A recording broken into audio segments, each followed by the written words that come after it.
Bonjour et bienvenue dans Oser l'avenir, votre magazine dédié à l'innovation sur le web. La COP22, ce n'est plus que dans quelques jours. Vous le savez, le Maroc s'est engagé dans une stratégie énergétique extrêmement ambitieuse à l'horizon 2020. Il a l'ambition de s'approvisionner à 42% à partir des énergies renouvelables. Rencontre avec Badr Iken, le directeur général de l'IRESEN, l'Institut de recherche en énergie solaire et énergie nouvelle.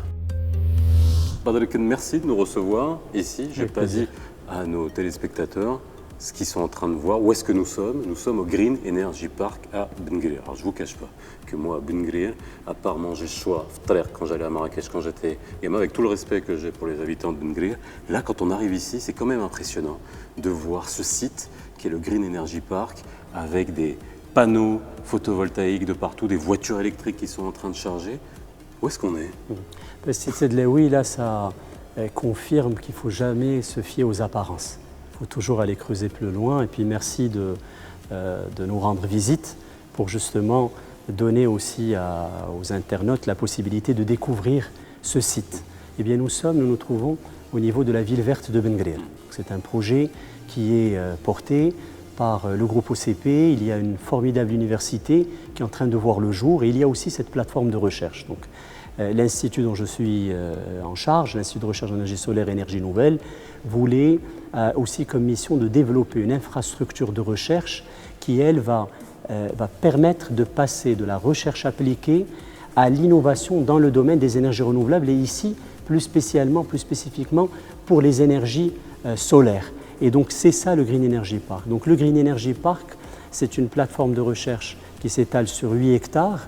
Il y a des laboratoires de recherche de pointe, en commençant par la production de cellules photovoltaïques jusqu'à la caractérisation de ces cellules-là, une petite ligne de production de modules photovoltaïques et tous les équipements qu'il faut pour développer, caractériser, absolument, et tous les autres laboratoires pour caractériser les surfaces ou pour traiter les surfaces, etc.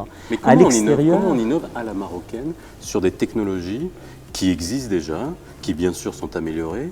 Comment on innove chez nous, ici? Alors écoutez, au Maroc, il y a des spécificités. Vous avez des conditions climatiques qui diffèrent totalement des conditions climatiques où nous avions les grands marchés, par exemple, de ce composant, de la technologie photovoltaïque. C'était surtout l'Europe du Nord, l'Amérique du Nord, et là, les conditions climatiques sont totalement différentes.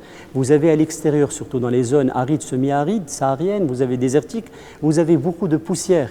Et ça, l'impact est important. Ce qu'on voit sous l'eau, ça s'encrasse. Il y a de l'encrassement, il y a de l'abrasion, vous avez de très hautes températures, de grands gradients, de forts gradients de température, de grandes différences entre la température la journée et le soir.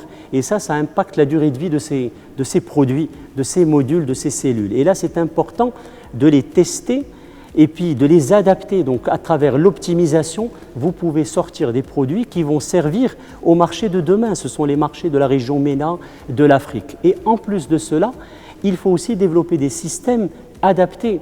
Donc, lorsque vous avez, par exemple, nous l'avons ici, un système qui a été développé pour le traitement des eaux saumâtres, un système qui utilise les deux technologies, une combinaison de la technologie thermique et une combinaison de la technologie photovoltaïque et qui permet de produire de l'eau potable pour la consommation et aussi un débit important pour l'irrigation. Et puis là, ça va dépendre de la salinité, ça dépend à chaque fois de l'application, tout ça alimenté par le solaire. Donc tout le laboratoire, le Green Energy Park, fonctionne à l'énergie solaire, donc c'est un centre de recherche vert.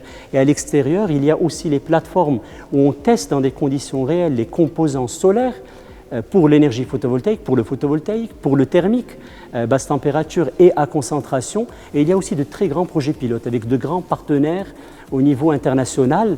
Donc je suis fier aujourd'hui de dire qu'il y a de grands groupes, par exemple l'entreprise First Solar, une entreprise américaine, qui est en train de tester ces modules ici au niveau du Green Energy Park. Il y a d'autres entreprises aussi coréennes qui sont en train de tester de nouveaux développements, des technologies par exemple de modules avec des cellules bifaciales, donc vous avez les deux faces, et c'est aussi, on est en train de le tester ici. Donc quelque part, ce qui est plutôt un inconvénient, les conditions climatiques donc, qui sont plutôt sévères, sont aujourd'hui pour nous un avantage. Donc, en gros, et puis il faut avoir de la contrainte que naît l'innovation, ça on le sait, absolument. Pour l'adaptation finalement au contexte, à l'environnement dans lequel on est. On est absolument. À quelques jours de la COP22. hein, ça devient un peu la course et on a cet objectif qui est formulé et qui aujourd'hui est tout à fait concret. On a vu avec l'inauguration de la centrale Nour et avec ce projet d'avoir dans la stratégie énergétique d'arriver à un pourcentage d'approvisionnement en énergie solaire.